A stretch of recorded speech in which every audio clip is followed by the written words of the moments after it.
Bismillahirrahmanirrahim. I am Dr. Tanveer Arshad Chaudhary, family physician expert in family medicine. I have a working experience with the Nutrition Society of USA. आज हम अपने viewers, follower, patient, friends and family के साथ एक और इंतहाई अहम topic के ऊपर गुफ्तगू करेंगे, जो कि हम अपने क्लिनिकल ट्रायल में बेशुमार पेशेंट ऐसे देखते हैं कि जो हमारे क्लिनिकल ट्रायल के अंदर इस कंप्लेंट्स के साथ आते हैं कि रनी नोज़ है, टॉन्सिलाइटिस है, या गले में रेशे का गिरना है। या पेशेंट जब हमारे पास आता है तो पेशेंट की सिचुएशन ऐसी होती है कि उससे बोला नहीं जा रहा होता। नोज़ भी बाज़ कंडीशन में उनकी रनी नोज़ होती है, बाज़ कंडीशन में नोज़ बिल्कुल बंद हुई होती है, और गले में बलगम गिरने की वजह से या गला खुश्क होने की वजह से पेशेंट से बोलने में दिक्कत हो रही होती है। पेशेंट जब बोलने की कोशिश कर रहा होता है तो बेसिकली या तो ऐसे लग रहा होता है कि जैसे टोटली ही उसकी जो साउंड है वो प्रॉपरली बाहर नहीं निकल पा रहा। जब हम पेशेंट की हिस्ट्री देखते हैं या पेशेंट के साथ क्लिनिकल ट्रायल में गुफ्तगू करते हैं तो पेशेंट को जज करने के बाद फिर हम देखते हैं कि एक तो रनी नोज़ है, टॉन्सिलाइटिस है। तो अब हर टॉन्सिलाइटिस का हल ऐसा नहीं है कि टॉन्सिल्स को निकाल के बाहर फेंक दो,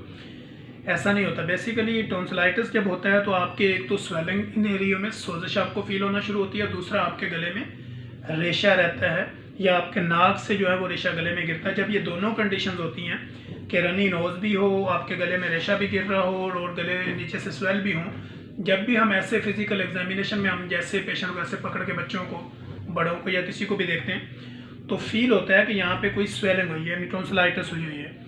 तो ऐसी कंडीशन में जब पेशेंट का नोज़ और फिर उसकी टॉन्सिलाइटिस भी हो तो ऐसी कंडीशन में उनके कानों के अंदर भी रेशा बनता है और पेशेंट को ये फील हो रहा होता है कि शायद मेरे कानों में आवाज़ें आती हैं। अब अक्सर पेशेंट आके हमारे साथ जब बात कर रहे होते हैं तो वो हमें कह रहे होते हैं, मुझे ऐसे लगता है कि जैसे मेरा नाक, कान, गला बिल्कुल जाम हो चुका हो। अब मेरे से ना बोला जा रहा है, ना मेरी सांस निकल रही है, और मुझे खांसी भी आती है और नज़ला और ये फ्लू नज़ला और ज़ुकाम भी कंटिन्यूसली मेरे साथ चल रहा है। तो जैसे मौसम चेंज हो रहा होता है, बाज़ कंडीशन में हम देखते हैं समर से विंटर, विंटर से समर, जैसे ही मौसम चेंज होता है तो ऐसी कंडीशंस के साथ पेशेंट हमारे क्लिनिकल ट्रायल में ऐसी कंप्लेंट्स के साथ आते हैं और बहुत ज़्यादा तादाद में आते हैं।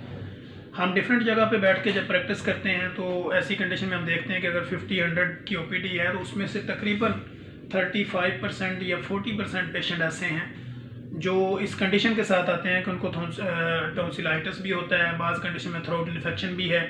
गले में खराश का होना भी है, ईचिंग भी है, या उस कंडीशन में उनकी रनी नोज़ भी है। या बाज़ पेशेंट ऐसे भी आते हैं जिनकी नोज़ बंद होती है, गले से बोला नहीं जा रहा होता है और कानों में डिफरेंट जो उनको साउंड सुनाई दे रहे होते हैं, मुख्तलिफ़ किस्म की आवाज़ें हो रही होती हैं। पेशेंट कहता है मैं लेटता हूँ, मेरे से लेटा नहीं जा रहा, सांस लेता हूँ, मेरे से सांस नहीं लिया जा रहा, और मैं कुछ खाना चाहता हूँ तो मेरे जो है वो मुंह का टेस्ट बिल्कुल डिफरेंट है और वो चेंज है, मुझे कोई टेस्ट आ ही नहीं रहा, स्मेल भी नहीं आ रही। तो ड्यू टू कोविड हम पेशेंट की फौरी ये इस कंडीशन को देखते हैं कि इसको सांस ठीक आ रहा है, ऑक्सीजन पेशेंट प्रॉपर ले रहा है, या पेशेंट जब इन सिम्टम्स के साथ हमारे क्लिनिकल ट्रायल में आता है तो हम फौरी तौर पर पेशेंट को प्रॉपर एग्जामिन करते हैं, उसकी नोज़ को अंदर से भी देखते हैं कि अंदर इसकी क्या है। बाज़ कंडीशन में हम देखते हैं कि अंदर स्वेलिंग है, या बाज़ ऐसे पेशेंट भी आते हैं कि जिनकी नाक की जो हड्डी है वो अंदर से बड़ी होती है,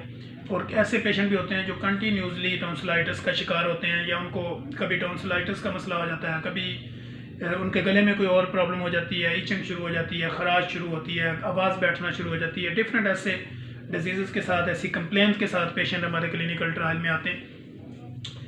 तो हम उन सब पेशेंट को देखने के बाद जब देखते हैं कि पेशेंट के नाक और गले और कान में प्रॉब्लम हो रही है तो मोस्टली हम कोशिश करते हैं कि पेशेंट का अगर कोई ब्लड इन्वेस्टिगेशन की तरफ जाना पड़े तो हम उनका CBC, ESR, और अगर हमें कोई एक्सरे की तरफ जाना पड़े तो हम उसका PNS करवाते हैं। PNS एक्सरे करवाएंगे। अगर हमें लगेगा कि थ्रोट में ज़्यादा इशू आ रहा है, टॉन्सिलाइटिस का ज़्यादा मसला है, तो हम उसका स्कैन भी करा सकते हैं कि हम उसका गले का स्कैन भी कराएंगे ताकि उसमें पता चल जाए कि ये कंडीशन क्या है। अब जब पेशेंट इस सिम्टम्स के साथ हमारे क्लिनिकल ट्रायल में आता है तो हम कोशिश करते हैं एंटी एलर्जिक, फिर उसके बाद उनको कोई भी पेन किलर जैसे पैनाडोल है या एरिनेक वगैरह कोई भी ऐसी मेडिकेशन करते हैं। जब तक उसकी प्रॉपर इन्वेस्टिगेशन नहीं हो जाती तो हम पेशेंट को रिलीफ देने के लिए बाज़ कंडीशन में हम उनको नेज़ल स्प्रे भी देते हैं जो नाक के दोनों साइडों पे वो डालता है, उसका नाक खुल जाता है। अगर रनी नोज़ है तो हम एंटी एलर्जिक इंजेक्शन पे भी ले जाएंगे, एंटीबायोटिक का भी यूज़ करवा सकते हैं अगर उसकी कंडीशन ये डिमांड करती है। बाज़ कंडीशन में पेशेंट अगर टेम्परेचर है, गला भी ख़राब है और उसकी रनी नोज़ भी है तो ऐसी कंडीशन में हम पेशेंट के साथ देखते हैं कि अब इसको इंजेक्ट भी करना है या इसको ओरल ट्रायल पे रखना है, तो हम पेशेंट को उसी हिसाब से डील करते हैं। तो हमारा बेसिकली ये एपिसोड बनाने का मकसद ये है कि आजकल हमारे क्लिनिकल ट्रायल में जब इन कंप्लेंट्स के साथ पेशेंट आता है तो सबसे पहले हम उसकी डाइट हैबिट्स को चेक करते हैं और उसकी फिर लाइफस्टाइल मॉडिफिकेशन जो कि मौसम के हिसाब से होती है, हम उसकी तरफ पेशेंट को ले जाते हैं। हम उसको कहते हैं कि भैया आपने जो है वो टोटली ऐसी चीज़ें बंद करनी है जिसमें बहुत ज़्यादा कोल्ड है, या ऐसे जूसेस जो इस्तेमाल कर रहे हैं जिसमें तुर्श जायका है, या बहुत ज़्यादा मौसम बदलते हुए भी आपने